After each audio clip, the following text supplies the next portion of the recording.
बिस्मिल्लाहिर्रहमानिर्रहीम। मैं Malik Saleh Mohammad advocate, member Rawalpindi bar association.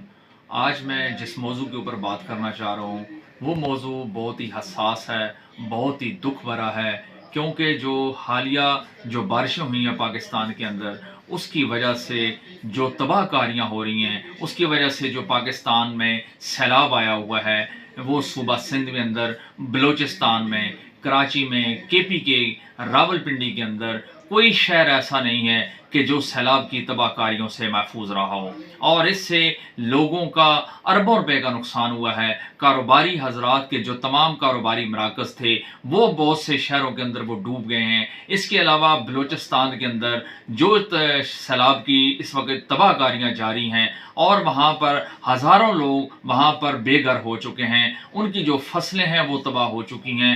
और आज हम ये देखते हैं कि वहाँ पर छोटे छोटे बच्चे जो है ना वो सैलाब की नज़र हो गए हैं। इसी तरीके से हम कराची के अंदर देखते हैं कि वहाँ पर जो सड़कें हैं वो तालाब बनी हुई हैं, वो एक नदियों का मंजर पेश कर रही हैं। और इसी तरीके जो दीगर शहर हैं वहाँ पर भी हम ये देखते हैं। और वहाँ पर ये तमाम के तमाम जो इंतज़ामी इदारे हैं कि जिनका बुनियादी काम था, और खुसूसन जो पाकिस्तान में नेशनल डिज़ास्टर मैनेजमेंट NDM में बना हुआ है, वो मुकम्मल तौर पर नाकाम हो गया है। वो इदारे की कहीं पर कोई सरगर्मियाँ कोई ऐसी नज़र नहीं आ रही कि जो उन्होंने पाकिस्तान के अवाम को इस सैलाब की तबाहकारियों से बचाने के लिए कोई इक़दाम किए हों। इसके अलावा किसी सूबे का जो वज़ीर आला है वो हमें कहीं पर नज़र नहीं आ रहा। जो हमारे रियासती इंतज़ामी इदारे हैं वो मुकम्मल तौर पर हमें कहीं नज़र नहीं आ रहे कि क्या आया वो क्या इक़दाम कर रहे हैं। हमारे जो वज़ीर आज़म साहब हैं वो अभी वो बलूचिस्तान का जो दौरा कर रहे हैं, अब वहाँ पर जाके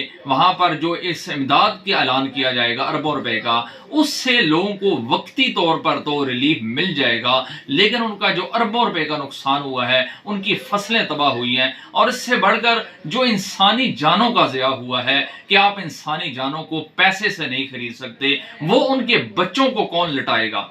और इसकी जिम्मेदार रियासत पाकिस्तान है कि जिसकी बुनियादी जिम्मेदारी थी कि वो अपने शहरियों की जानो माल का हिफाजत करती। और आज मैं ये कहने में हक बजानू हूँ कि रियासत पाकिस्तान मुकम्मल तौर पर अपने शहरियों की जानो माल की हिफाजत करने में नाकाम हो चुकी है। रियासत पाकिस्तान का आइन ये गारंटी करता है कि रियासत के हर शहरी की जिम्मेदारी कि रियासत की होगी, रियासत पाकिस्तान की होगी। रियासत माँ जैसी होती है, लेकिन यकीन जानिए मुझे ये माँ का दर्द नज़र नहीं आ रहा, ये रियासत माँ मुझे कहीं पर नज़र नहीं आ रही। आज हम जब अपने इर्द गिर्द देखते हैं तो यह हमें सवाए तबाहकारियों के नज़र कुछ नहीं आता। और आया क्या पाकिस्तान की नस्लें हमेशा हर आफत का शिकार होती रहेंगी? कभी वो ज़लज़ला आता है, कभी सैलाब की तबाहकारियाँ होती हैं, और उसके बाद हुकूमती ऐलानात होते हैं, और उसके बाद मामला जूं की तूं ठप होकर रह जाता है। लेकिन आया कि दुनिया के अंदर जब हम ये देखते हैं तो उन्होंने जो इस तरह की जो आफात हैं उसके लिए निपटने के लिए एक हमेशा उन्होंने दूररस पॉलिसियाँ मरतब की। इसके लिए तरीकाकार तो ये होना चाहिए था कि ये जो बारिश अल्लाह की रहमत है कि इतना लाखों टन जो यहाँ पर जो पानी हमें मुयस्सर कुदरती तौर पर आया था, हमने उसको ज़ाया करके रख दिया। वो पानी हमारी हुकूमती नाअहलियों की वजह से, रियासती इदारों की नाअहलियों की वजह से, आज हम रियासत पाकिस्तान में अगर हमने डैम बनाए होते, बारिशी पानी को इकट्ठा करने के लिए हमने ज़खायर बनाए होते, तो आज पाकिस्तान में आइंदा कई सालों के लिए जो हमारी ज़रूरियात थी पानी की वो पूरी होती, जो फसलों के लिए ज़रूरियात थी पानी की वो पूरी होती। लेकिन आज पाकिस्तान में ये जो इतनी बारिशें हुई हैं, आज वो सारे का सारा पानी वो ज़ाया हो गया है कि जिससे हमें कोई खातर खा फ़ायदा नहीं उठा सके। जबकि आने वाला जो साल है पाकिस्तान के अंदर वो शदीद तरीन पानी का मसला पैदा होने वाला है, यहाँ पर पीने का पानी नापैद होने वाला है। और इस हवाले से भी मैं ये देखता हूँ कि जो तमाम हमारे रियासती इदारे हैं उनकी कोई मुझे इस हवाले से कोई लाया अमल नज़र नहीं आ रहा।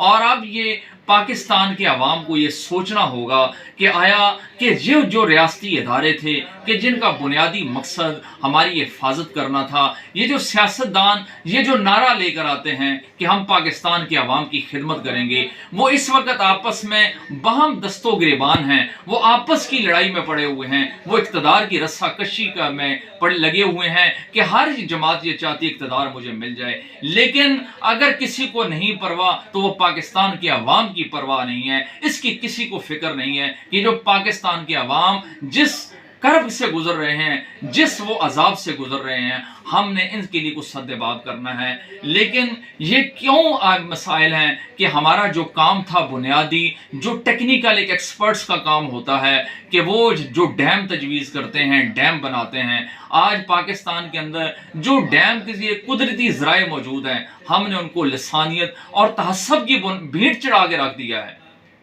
और आज यही वजह है कि कुदरत हमसे इंतकाम ले रही है। वो इंतकाम ये हो रहा है कि आज जो रियासत के शहरी हैं वो इन बारिशों और सैलाब की तबाहकारियों की भीड़ चढ़ चुके हैं। और हमेशा दुनिया के अंदर वही कौमें तरक्की करती हैं कि जहां पर लोगों को इक़्तिदार सौंपा जाता है। और आज पाकिस्तान का जो मसला है वो सबसे बड़ा नाअहलियत है कि हमारे जो तमाम इदारों के अंदर जो तमाम लोग हैं बरा जमान है वो नाअहलियत हैं, उनको पाकिस्तान में मुस्तकबिल भी कोई फ़क्र नहीं है, क्योंकि उनके पास तो बैरून मुल्क उनके पास डबल नेशनलिटी हैं। तो अब वो तो पाकिस्तान में जब भी कोई अगर आफत आती है तो उन्होंने तो दूसरे मुल्कों में चले जाना है। तो इसके लिए पाकिस्तान की आवाम अब ये वक्त आ गया है, हमें ये सोचना होगा कि आपका कौन फिक्रमंद है। हमें उन लोगों को आगे लाना होगा जो आपकी फिक्र करें, जो इस रियासत पाकिस्तान की फिक्र करें। और मैं इसी शेर के साथ कि अब बात का इख्तिताम करूंगा, खुदा करे मेरी अर्ज़ पाक पे, खुदा करे मेरी अर्ज़ पाक पे उतरे वो फसले गुल जिसे कोई अंदेशा है ज़वाल ना हो। पाकिस्तान पाइंदाबाद।